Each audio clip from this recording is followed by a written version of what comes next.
장관님, 윤 대통령이 군부대 방문 현장에서 한 이야기 몇 가지 인용을 해보도록 하겠습니다. 23년 12월 28일 제5보병사단 방문하셔서 육아, 거주, 의료 등 군인 가족의 고충을 청취한 뒤 해결 방안 지시하라. 24년 2월 10일 해병 이사단 방문해서 병사와 초급 간부가 임무에만 전념할 수 있도록 배려하라. 24년 2월 28일 육군 학생 군사학교 방문해서 초급 학교 근무 여건 지속 개선하라 등등의 이렇게 대국민 약속을 하셨는데 이 군 통수권자의 약속을 잘 이행하고 계십니까? 노력하고 있습니다. 네. 근데 제가 국방부에 질의를 했습니다. 윤석열 대통령이 군부대 현장 방문 시 지시했던 사항을 어떻게 이행하고 있는지에 대해서 대통령 지시사항을 관리하고 있는지를 확인했더니 답이 왔는데 하나도 기록하지 않고 있다라는 답이 왔습니다. 전 제가 과거 청와대 근무 경험으로 매우 이해할 수 없는 게 대통령이 군부대건 어디든 간에 지시사항을 하게 되면 반드시 해당 부서가 그 뒤 이후 사항을 지시관리에 대한 목록을 작성하게 되어 있습니다. 어떻게 이게 국방부에서는 어떠한 기록도 하지 않는지에 대해서 전 일단 이해가 되지 않는데 왜 기록을 하지 않으십니까? 이 부분은 제가 한번 살펴보겠습니다. 네, 답변 주시고요. 그 다음에 그래서 이렇기 때문에 군 대통령, 즉 군 통수권자의 지시사항을 다른 데도 아닌 국방부에서 전혀 관리하지 않고 있다는 것이고요. 국방혁신위원회 위원장이 대통령 맞죠? 네. 예, 부위원장은 김광진 전 국방부 장관 맞죠? 국방혁신위원회 1차 회의에서 초급 간부 처우 개선에 대한 내용이 보고되었습니다. 그건 알고 계실 것 같고. 근데 이에 대해서 당시 위원장이었던 윤석열 대통령이 어떠한 언급도 지시도 없었고 그 뒤에 2차 회의, 3차 회의에서는 초급 간부 처우 개선에 대한 어떠한 보고 내용도 없었습니다. 그나마 확인해 보실 것 같은데 윤석열 대통령이 군부대 현장에서는 초급 간부 처우 개선을 얘기했지만 실제 국방혁신위원회 회의에서는 아무 말도 없었던 것입니다. 그럼 이를 전제로 구체적 사항을 좀 질문드리겠습니다. 군의 허리라고 할 수 있는 10년 차 이상의 간부, 즉 장교 더하기 부사관이죠. 최근 5년간 11,317명이 희망 전역했습니다. 숙련된 간부가 군을 떠나고 있는데요. 이 표를 보시면 금방 확인할 수 있습니다. 그런데 21년까지 희망 전역자가 줄다가 22년, 23년 큰 폭으로 증가를 했고 21년에 비해서 23년의 희망 전역자는 63%로 폭증을 했습니다. 그리고 부사관 같은 경우는 5년에서 10년 차 초급 간부의 희망 전역도 급증하고 있습니다. 이건 뭐 금방 통계로 확인할 수 있는데 그리고 청년들의 지원율도 계속 떨어지고 있는데요. 도표를 한번 보시면 초급 간부 지원율, 사관학교 지원율, 부사관 지원율 모두 떨어지고 있고 게다가 부사관 같은 경우는 임관율이 급격히 하락하고 있습니다. 이에 대해서 이유가 무엇이고 대책이 무엇입니까, 장관님? 네, 지금 초급 간부, 중견 간부들의 그 이탈 문제는 엄중하게 지금 국방부에서 관심을 갖고 있습니다.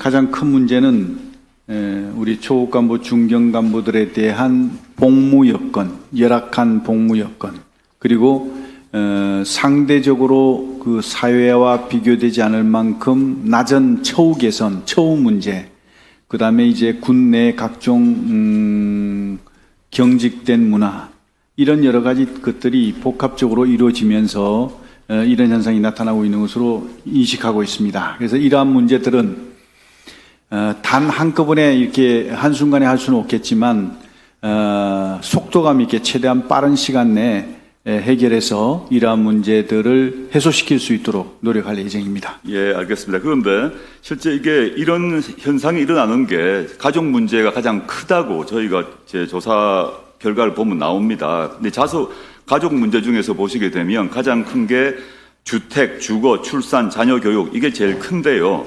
첫 번째 제가 박스 표시를 해둔 주거 문제를 보시게 되면 이제 심각한데 실제 군의 관사 보유 현황을 한번 보겠습니다. 보시면 지난 10년간 과부족 상태를 단 한 번도 해결한 적이 없습니다. 제 추측이지만 단 1년도 관사의 그 과부족 현상을 해결한 적이 없는 것으로 통계상 확인됩니다. 그러니까 게다가 2018년 이후에는 관사 보유량 자체가 감소하고 있습니다. 간부 숙소도 과부족 상태입니다. 그리고 이게 지금 이제 병력 구조 개편 핵심이라고 있는 군무원 경우도 상황이 좋지 않은데요. 한번 통계를 보시면 병력 자원 부족을 위해서 군무원 확충이 중요하다고 보는데 현재 군무원의 현원이 정원 대비 92.3% 수준입니다. 그럼 알고 계실 것 같고. 근데 이게 이제 그 조기 사직을 결정하는 인원도 매년 증가하고 있는 것으로 지금 보입니다. 지금 중도 퇴직자 중에 임용 3년 이내 퇴직자 비율이 점점점 2배 이상 증가하고 있는데요. 이게 지금 문제인가 하면 이 문제를 해결하기 위해서 오랫동안 노력하셨다고 했고 과거 장관께서도 군 고위 간부셨으니까요. 국방혁신 4.0이 있지 않습니까? 네. 윤석열 정부에서 마련한 4.0을 보게 되면 이 안에 군 구조 변화와 군 인력 확보를 위한 방안이 들어 있습니까? 예, 들어가 있습니다. 제가 봐서는 4.0 세부 과제 중에 하나로 미래 상비 병력 판단, 국방 인력 구조 발전이라고 되어 있는데 이런 추상적인 목표를 설정하고 난 뒤에 완료 시점을 2032년으로 규정하고 있습니다.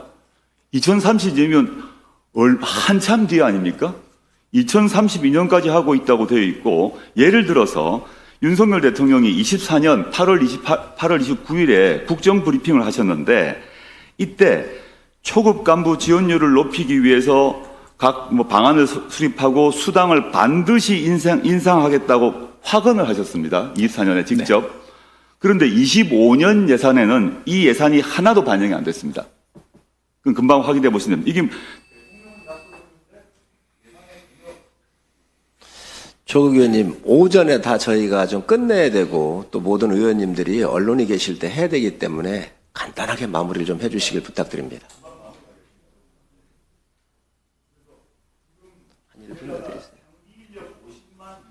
여전히 유지하고 계신 정책이시죠? 네, 그렇습니다. 그런데 상비 인력 50만을 유지하기 위해서 지금 초급 간부들이 모자란 공석 때문에 역보직, 이중보직, 삼중보직 하고 있는 건 알고 계시죠? 네. 이것 때문에 매우 고통스러워하고 있다는 것도 알고 계시죠? 네. 이것이 조기 퇴직, 이직의 원인이라는 것도 알고 계시죠? 그런데 네. 이걸 어떻게 현재 상비 병력 50만을 유지할 수 있습니까? 현재 지금 23년 상태에 현재 상비 인력이 47만 7,500 정도가 되고 앞으로 인구는 줄 것이고 청년도 주는데 이 50만 정책을 어떻게 유지할 수 있습니까? 네. 예, 감사합니다. 네.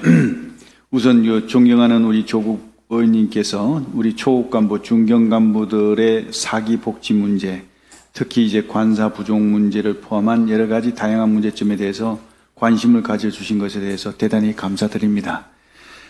방금 말씀하셨던 그런 어떤 부분에 대해서는 지금 전반적으로 저희가 추구하고 있는 과학기술 강군으로 나아가고 있는 그런 과정에서 말씀하신 대로 지금 28년, 30년까지는 현재 50만 상비 인력이 병력이 유지될 수 있는 정도의 출생률이 지금 유지가 되고 있습니다. 문제는 뭐냐면 34년 이후입니다.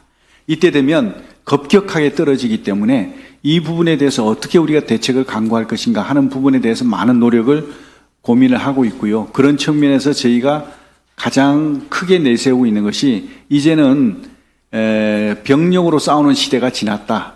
무인 전투 체계로 나아가야겠다. 그래서 무인 전투 체계 시스템을 구축하기 위해서 지금 준비를 계속 해나가고 있습니다. 이것과 함께 무인 전투 체계를 완성하는 데는 많은 시간이 걸리기 때문에 그 중간 과정에서의 유무인 전투 체계를 35년 경에는 만들 예정입니다. 그렇게만 되더라도 지금 병력보다는 훨씬 적은 병력으로 군을 효율적으로 운용할 수 있다. 이런 차원에서 지금 준비를 하고 있고요. 이 외에도 여성 인력을 활용하는 문제, 민간 기업, 민간 인력을 활용하는 문제, 그 다음에 이제 다양한 어떤 상근 제도를 이제 좀 현역으로 바꾸는 문제, 이런 것들을 통해 가지고 병력 부족 문제를 최대한 개선시켜 나가려고 노력하고 있습니다. 네. 양해해 주시기 바랍니다. 조국 의원님 수고하셨습니다.